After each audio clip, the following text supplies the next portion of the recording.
Why do you think that it's important that Americans hear your story and hear about what you've done and hear your husband's story as well? What message do you want them to take from what you have to say? I would like the American people to help in a way, not to be honest, not to interfere, but to help. This will make such a big difference. You know, for instance, lately there was something in Egypt happening with the organizations which they take money from the United States. But they should, you know, it's by law. They should, these organizations, when they take donations from foreign country, like America for instance, they should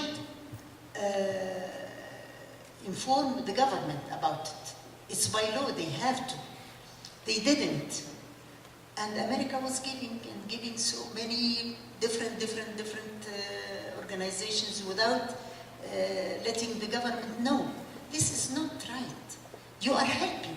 Your intent is nice, and you are helping, but the way they have to be, I mean,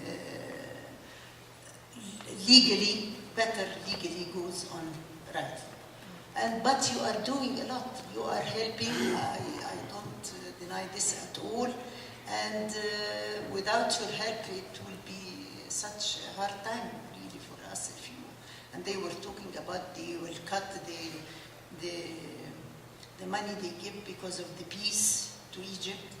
And this is also, I believe it will make such problems, because in this case, in Egypt, they will say, well, if some part cut or stop the treatment, the treaty between us, then we will stop having peace with Israel, you know. This is something, but I believe America knows everything, and they will do their best, I believe.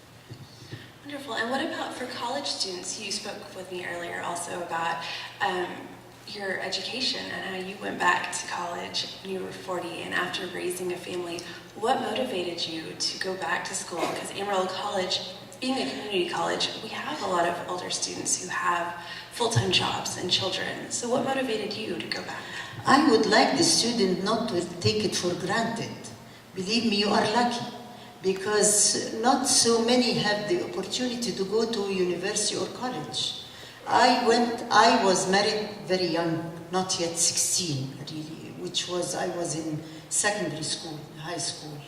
And I had my children, and then after I had my children, there was something nagging always in my head that I want to continue my education. And but I was also saying that I have kids, I have to take care of my kids, they are much more important than my education. As a mother, I have to take care of them. When they grew up and actually they went till they reached the university. I went back to the university. I was 40 years old with students my children's age, but I was determined to, and my children were in the same university. The only thing which really, I was of course much better than them, but the competition was very hard because they have nothing to do except to study, but I was a wife. I have obligations, I have so many other things to do besides my study. But I was better than them because I graduated from the university, I studied Arabic literature. And then after graduating, after 4 years studying, I took 1 year diploma, then another 2 years MA, another 5 years I had my PhD. And really it was a long way, but I was determined, not for myself, believe me. I was trying to set an example for my children, for other women to do, and so many women went back to school. To tell you, even the people who are working with me, my driver went back to school. So many people in my husband's office went back to continue their education, which was something very good to do really, and to set an example, because I believe in education so much. It changes the whole world. Education is a must, really. We have to give more our time to it, because the educated mother will bring up her children in such a way, properly, almost properly, instilling them. We can't say 100%, of course, but we are trying, and we instill in them in principles and, you know, how to behave, how to be honest, how to do for their future and for the future of our country.